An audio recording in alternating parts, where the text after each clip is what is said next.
Bien-aimés, chers frères et sœurs en Christ à travers le monde, Dieu n'exauce pas les pécheurs. Je le répète, Dieu n'exauce pas les pécheurs.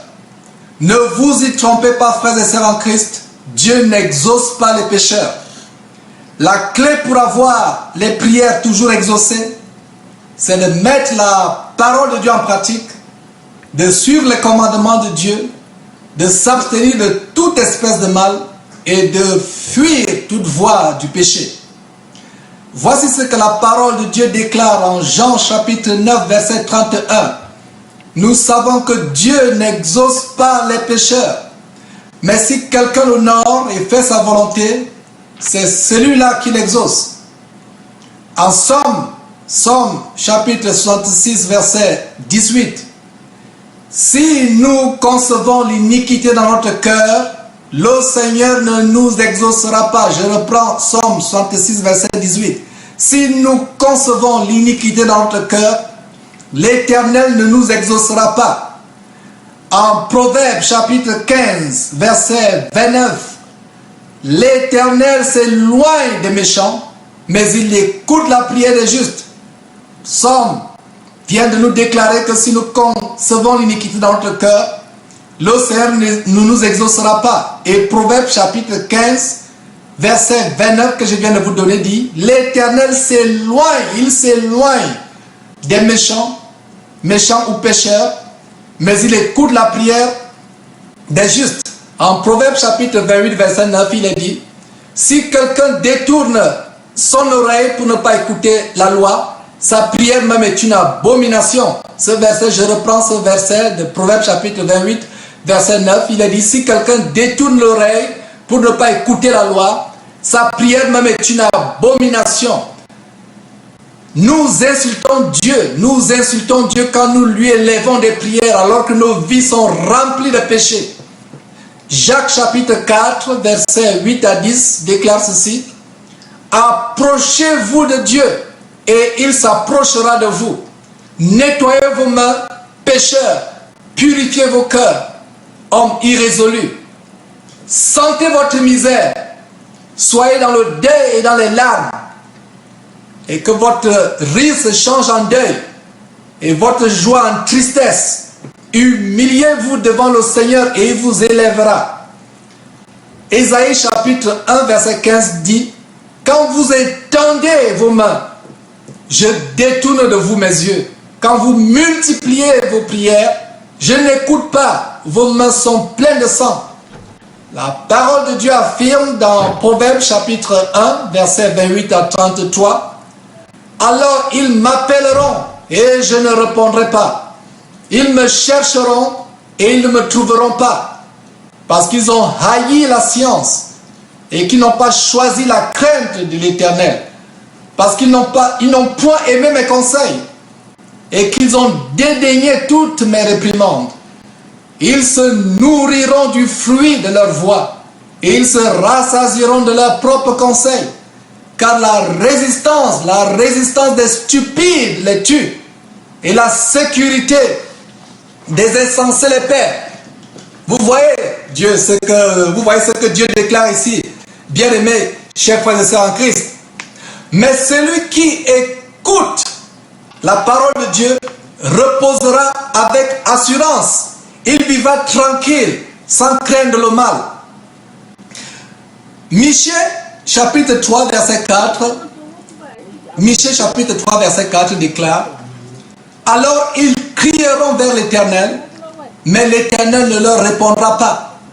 Il leur cachera sa face en ce temps-là, parce qu'ils ont fait de mauvaises actions. Vous voyez, Dieu vous cache sa face quand vous faites de mauvaises actions, quand vous faites ce qui lui déplaît, quand vous faites ce qui est mal aux yeux. Dieu vous cache sa face.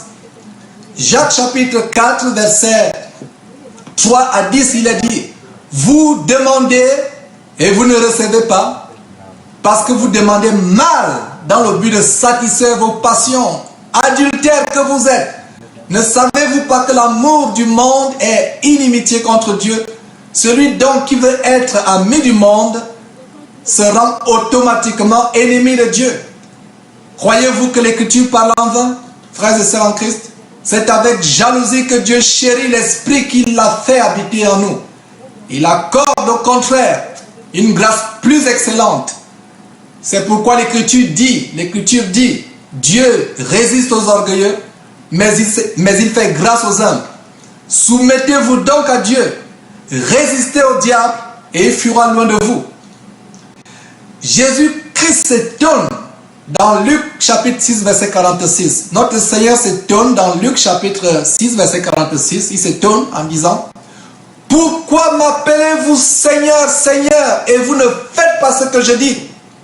Et voici ce que Dieu déclare en Malachie chapitre 1 verset 6. Un fils honore son père et un serviteur son maître. Si je suis père, où est l'honneur qui m'est dû? Si je suis maître, où est la crainte qu'on a de moi? Dit l'Éternel des armées, à vous sacrificateurs qui méprisez mon nom et qui dites: en quoi avons-nous méprisé ton nom? Romains chapitre 2 verset 13 déclare: ce ne sont pas en effet ceux qui écoutent la loi qui sont justes devant Dieu, mais ce sont ceux qui la mettent en pratique qui seront justifiés. Jacques chapitre 1 verset 22 à 25. Jacques chapitre 1 verset 22 à 25. Mettez en pratique la parole. Mettez en pratique la parole de Dieu et ne vous bornez pas à l'écouter, en vous trompant vous-même par de faux raisonnements. Car si quelqu'un écoute la parole de Dieu et ne la met pas en pratique, il est semblable à un homme qui regarde dans un miroir son visage naturel et qui, après s'être regardé, s'en va et oublie aussitôt comment il est fait. Mais celui qui aura plongé les regards dans la loi parfaite, la loi de la liberté, et qui aura persévéré, n'étant pas un auditeur oublieux, mais se mettant à l'œuvre, celui-là sera heureux dans son activité. Vous voyez, frères et sœurs, celui-là sera heureux dans son activité. La parole de Dieu nous déclare la réussite, l'abondance et les bénédictions dans tout ce que nous entreprenons si nous mettons la parole de Dieu en pratique. Vous voyez. Proverbe chapitre 1, verset 23 à 30. Proverbe chapitre 1, verset 23 à 30. Tournez-vous pour écouter mes réprimandes. Voici, je répandrai sur vous mon esprit. Je vous ferai connaître mes paroles. Puisque j'appelle et que vous résistez, puisque j'étends ma main et que personne n'y prend garde, puisque vous rejetez tous mes conseils et que vous n'aimez pas mes réprimandes, moi aussi je rirai quand vous serez dans le malheur. Je me moquerai quand la terreur vous saisira.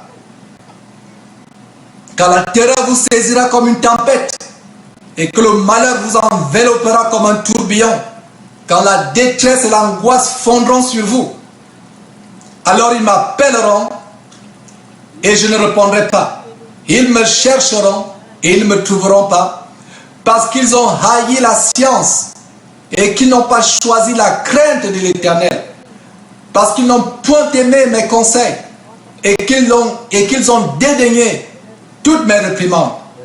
Frères et sœurs en Christ, bien-aimés frères et sœurs en Christ à travers le monde, 1 Corinthiens chapitre 15 verset 33 déclare: ne vous y trompez pas, les mauvaises compagnies corrompent les bonnes mœurs.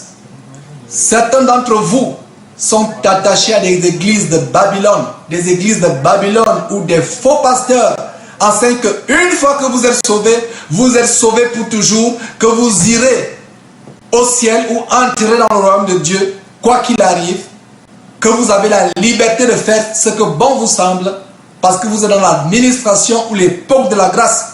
Cela est l'un des plus grands mensonges de Satan. Cela est l'un des plus grands mensonges que Satan adresse à la communauté chrétienne, au corps de Christ à travers le monde. Beaucoup de chrétiens nés de nouveau seront surpris de se retrouver en enfer un jour, s'ils continuent à écouter ce mensonge de Satan selon lequel ils sont libres de péché parce qu'ils sont sous la grâce. Frères et sœurs en Christ, Dieu nous a appelés à la liberté. Seulement ne faisons pas de cette liberté un prétexte de vivre selon la chair, de vivre selon les convoitises charnelles, de vivre selon le péché, ainsi que déclare Galates chapitre 5 verset 13. Hébreux chapitre 10, verset 26 à 30 déclare. Hébreux chapitre 10, verset 26 à 30 déclare.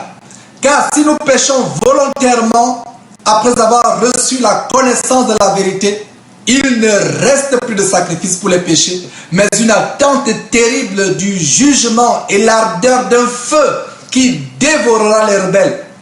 Celui qui a violé la loi de Moïse meurt sans miséricorde sur la déposition de 2 ou de 3 témoins. De quel pire châtiment pensez-vous que sera jugé digne celui qui aura foulé aux pieds le Fils de Dieu, notre Seigneur et Sauveur Jésus-Christ, qui aura tenu pour profane le sang de l'alliance pour lequel il a été sanctifié et qui aura outragé l'esprit de la grâce. Vous voyez, les gens outragent l'esprit de la grâce. Ils disent que nous avons la grâce de Dieu, nous sommes sauvés, nous avons la grâce de Dieu, nous sommes sauvés et nous pouvons tout faire. C'est ça ce que dit ce verset 29 d'Hébreux chapitre 10, qui dit qu'ils outragent l'esprit de la grâce, ils insultent la grâce, ils font de la grâce un prétexte pour pécher. Ils font de la grâce un prétexte pour pécher. Ils outragent l'esprit de la grâce. Et la parole de Dieu dit, de quel pire châtiment pensez-vous que seront jugés ceux qui font de la grâce un prétexte pour vivre selon la chair? Et le verset 30 d'Hébreux chapitre 10 termine en disant, car si nous connaissons celui qui a dit, à moi la vengeance, à moi la rétribution, le Seigneur connaît son peuple. Le Seigneur connaît son peuple, frères et sœurs en Christ. C'est une chose terrible que de tomber entre les mains du Dieu vivant. C'est une chose terrible que de tomber entre les mains du Dieu vivant. Dans Romains chapitre 6, verset 15 à 16, pardon. Romains chapitre 6, verset 15 à 16. Verset 15 à 16. Il est dit, quoi donc? Pécherons-nous parce que nous sommes non sous la loi mais sous la grâce? Loin de là.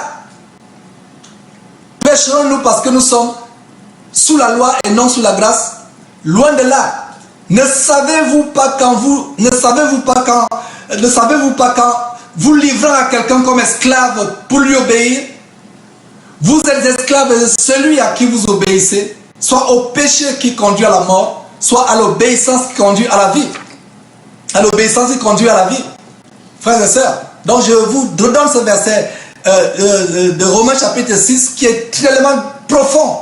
Romains chapitre 6 verset 15 à 16. Quoi donc? Pécherons-nous parce que nous sommes non sous la loi mais sous la grâce? Loin de là. Ne savez-vous pas qu'en vous livrant à quelqu'un comme esclave pour lui obéir, vous êtes esclave de celui à qui vous obéissez, soit du péché qui conduit à la mort, soit de l'obéissance qui conduit à la justice? La parole de Dieu nous déclare ici, frères et sœurs, que le péché conduit à la mort, et la mort éternelle. Romains chapitre 6, verset 12 à 13 dit ceci. Que le péché ne règne point dans votre corps mortel, que le péché ne règne point dans votre corps mortel, et n'obéissez pas à ses convoitises.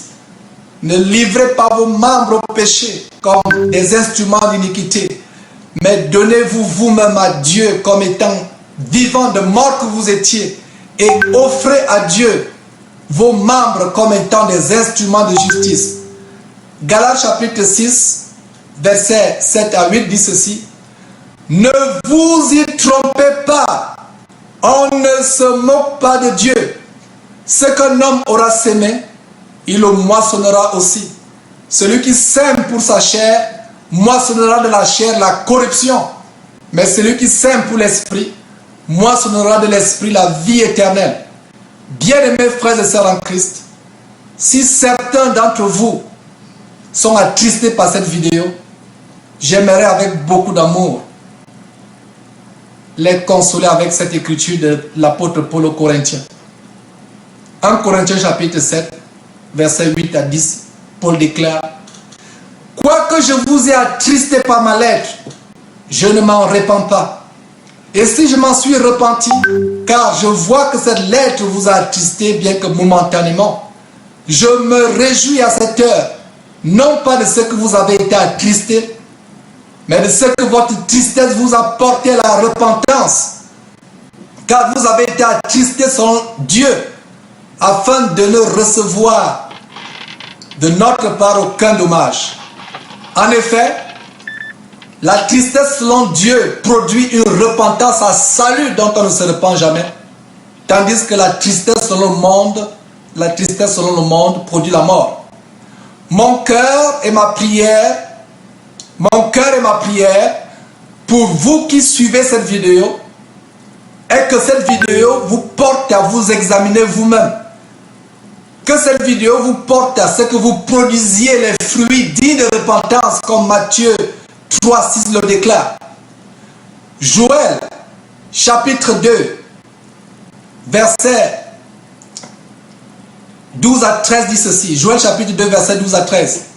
Maintenant encore, dit l'Éternel, revenez à moi de tout votre cœur, avec des jeûnes, avec des pleurs et des lamentations.